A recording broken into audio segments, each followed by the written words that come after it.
Okay then, नमस्ते, आदाब, सत श्री अकाल। मैं हूं CA Sankalp Kanstiya. So guys, अब exams are very near and कुछ पॉइंट्स मैं मेरे एक्सपीरियंस के बेसिस पे, काफी सारे जो स्टूडेंट्स मैंने पढ़ाए हैं, फ्रेंड्स हैं मेरे, उस बेसिस पे आप लोगों को 5 पॉइंट्स बताने वाला हूं जो मैंने ऑब्जर्व किए, being a student, being a chartered accountant professional, जो आपको ध्यान में रखने चाहिए just before examinations. So what are those 5 points? ये देखो, मैंने आप लोगों के लिए ये पॉइंट्स लिख के रखे हैं so that it can be helpful to each one of you. सबसे पहला, it's the subconscious process that is going to connect.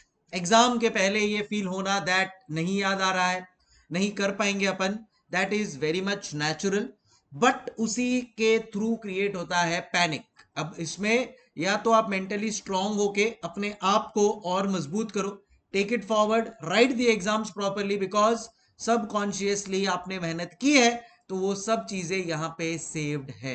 बाकी अगर आप मुझे भी एग्जाम अचानक से दिखाओ और से कॉस्टिंग एफएम जो मैं लास्ट 10 साल से पढ़ा रहा हूं वो भी एग्जाम का एक टेंशन दिखा के बोलोगे ना, मैं भी टेंशन में आ जाऊंगा।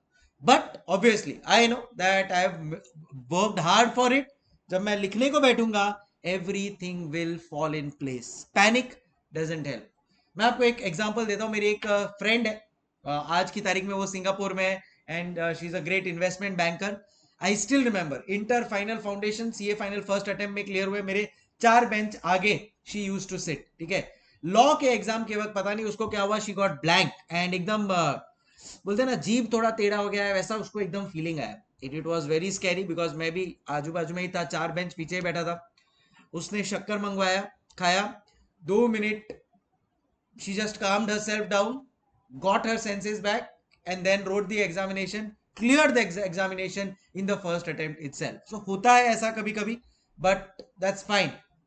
विश्वास रखो अपने आप के ऊपर, अपने प्रिपरेशन के ऊपर, and everything will fall in place for sure. And ये मैं आपको सही स्टोरी सुना रहा हूँ, ठीक है। एक्चुअली में हुआ था, ये लॉ का पेपर था हमारा, फोर्थ पेपर हुआ करता था, and it's still so fresh in my head. और बाकी लोग जो थे वो लोग भी पैनिक हो गए, उनको भी लगा यार क्या पेपर बहुत डिफिकल्ट आया है क्या, कि उसका ये हालत हो गया है। बट ठीक है, होता है, कभी कभी आप हो जाते हो blank out, but that's okay, that's fine. उसके बाद भी उसने एग्जाम दिया, 10 मिनट, 5-10 मिनट उसका एक्चुअली उसने छोड़ दिया सब कुछ, बट फिर बाद में 11वें मिनट से जो उसने चालू किया, she wrote the exam, secured a decent marks, first attempt में क्लियर हो गई, और क्या चाहिए। Second, don't try new chapters और न्यू कॉन्सेप्ट बिफोर एग्जाम, ठीक है ना, बिकॉज ये अगेन अब तक नहीं हो पाया तो अब 2 दिन में हो जाएगा, आपको लगता है? The answer is no. तो आप क्या करोगे पता है? जो बाकी सब आपने मेहनत करके किया है ना, अच्छा 1 to 10 है चैप्टर्स, 8 चैप्टर्स सही किए हैं, 2 चैप्टर्स किए ही नहीं है, अब आप वो 2 चैप्टर्स ट्राई करोगे ना, आप वो 1 to 8 को भी बिगाड़ दो। तो it's okay, now just have faith कि भाई वो 2 चैप्टर्स जो छोड़े उसमें से नहीं आएगा, और आया तो देखा जाएगा।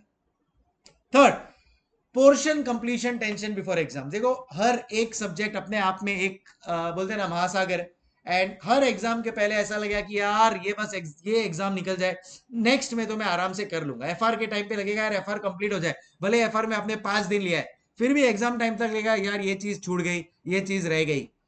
एएफएम तो आराम से निकल जाएगा यार, छोटा है।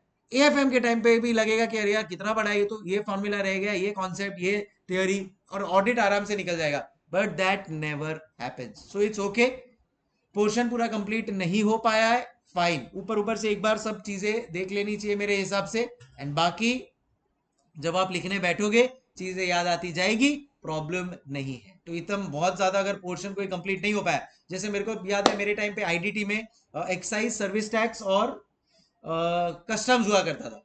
तो excise was very vast, service tax 15 mark आता था तो वो बराबर से कर लिया, कस्टम्स पूरा का पूरा रह गया।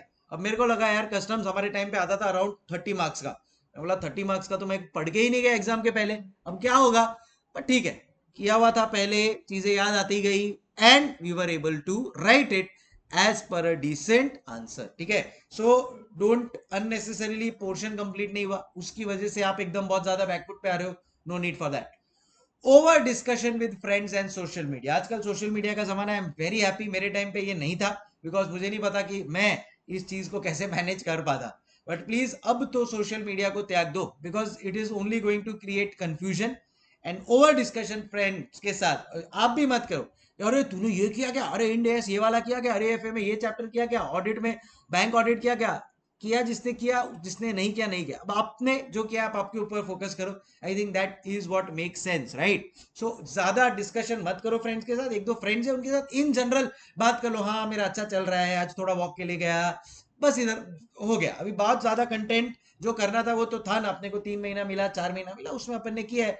नाउ लेट्स जस्ट इंश्योर कि अपन अब अच्छी तरह से अपना एग्जाम दें, पॉजिटिव बातें करें एक दूसरे के साथ, थोड़ा बहुत इधर उधर आईपीएल का डिस्कशन कर लो यार, वैभव सूर्यवंशी देख यार 100 रन मार दिया, मस्त है यार, फ्यूचर अच्छा है, बस ऐसा इधर उधर का डिस्कशन कर लो, चले, राइट? बाकी बहुत ज्यादा कंटेंट वाइज डिस्कशन अब करने की जरूरत नहीं है। एक दो डाउट है छोटे मोटे, you want to discuss, that's fine, that's absolutely okay. और ये जो लिखा ना मैंने, ओवर डिस्कशन विद फ्रेंड्स, ये एग्जाम के बाद का भी है, इधर मेरे को लिख देना चाहिए भाई। पोस्ट एग्जाम डिस्कशन भी नहीं करना चाहिए। आप लोग जो YouTube पे आ जाते हो ना कूद कूद के, कैसा गया पेपर सर, बताओ बताओ, पेपर डिस्कस करो, ये एकदम गलत कर रहे हो आप। डू नॉट डू दैट, मैं आपको बोल रहा हूं।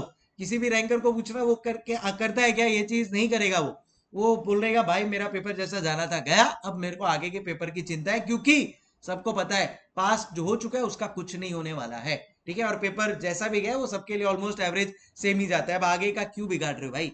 तो सर आप क्यों वीडियो बनाते हो? हम हमारा फर्ज निभा रहे, हम तो वीडियो बनाएंगे क्योंकि हमारा हमारा सब्जेक्ट था, हमने काम किया है उस चीज के ऊपर, तो we will make it. It is up to you to decide आपको देखना है नहीं देखना है। से फॉर एग्जांपल मेरे को कोई स्टूडेंट बोलेगा सर मेरा ऑडिट एग्जाम है, एफआर और एएफएम ही है, अब उसके लिए तो एएफएम खत्म हो गया, तो मैं एएफएम के बाद एक पेपर डिस्कशन बना दूंगा उस स्टूडेंट के लिए, ना कि आपके लिए जिसका ऑडिट डीटी आईडीटी आईबीएस भी बाकी है। सो चॉइस आपका है। बोलते ना कंट्रोल द अनकं आपके हाथ में जो कंट्रोलेबल है उसको मैनेज करो, उसको कंट्रोल करो, ठीक है? कंट्रोल द कंट्रोलेबल्स, मैं बोल रहा था control the uncontrol, control the controllables, लिख के आ जाओ इधर, ये कमेंट में लिख दो, please God help me to control the controllables. वो आपके कंट्रोल में है कि मेरे को ये वीडियो देखना है एग्जाम डिस्कशन के बाद का कि नहीं, मेरे को मेरे फ्रेंड के साथ पेपर डिस्कस करना है कि नहीं एग्जाम के बाद, नहीं करना है, नहीं करना है। सोशल मीडिया पे एक्टिव रहना है क्या एग्जाम के बाद, नहीं रहना है। ध्यान रखो ये सब चीजों का।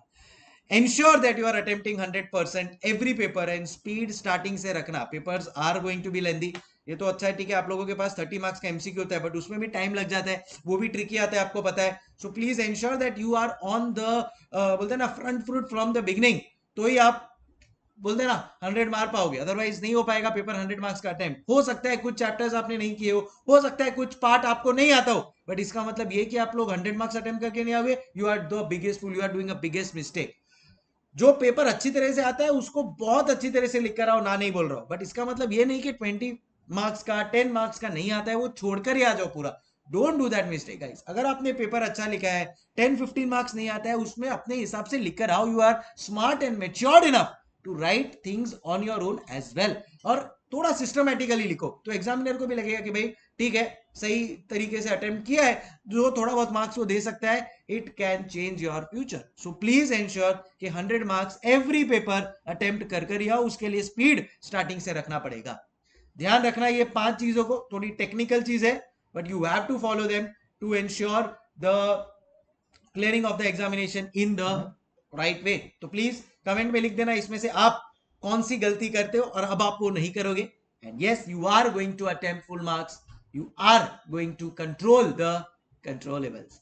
बस और ध्यान रखना, ऑर्गेनाइज्ड रखना अपने आप को, ठीक है? एग्जाम टाइम पे पैनिक नहीं चाहिए, कौन सा पेन लेके जाऊं वो आज डिसाइडेड होना चाहिए, 2 कैलकुलेटर जो चल रहे हैं वो डिसाइडेड होने चाहिए, क्या पेंसिल लेने वाले हो, हॉल टिकट आपका होना चाहिए, राइटिंग पैड आप लोगों का प्रॉपर होना चाहिए, 15 मिनट्स में क्या करने वाले हो थोड़ा एक आइडिया आपको होना चाहिए। ये सब चीज पहले से ऑर्गेनाइज रखो अपने आप को, ठीक है ना? बिकॉज अदरवाइज ये जो पैनिक होता है ना, अरे हॉल टिकट नहीं मिल रहा, हॉल टिकट लिया क्या, ये फिर बाद में अननेसेसरली ये आपका हार्ट पंप हो जाएगा अननेसेसरली एक्स्ट्रा, फिर मतलब नहीं है ना, जो इतना मेहनत किया है अपन लोग ने, वो ये छोटी मोटी गलती की वजह से जाए, कोई सेंस नहीं है।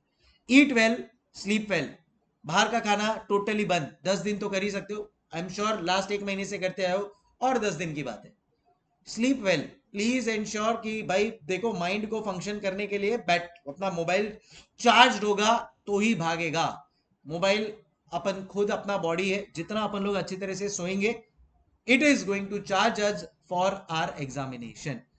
कितना sleep well, around 6 to 7 hours according to me is perfect.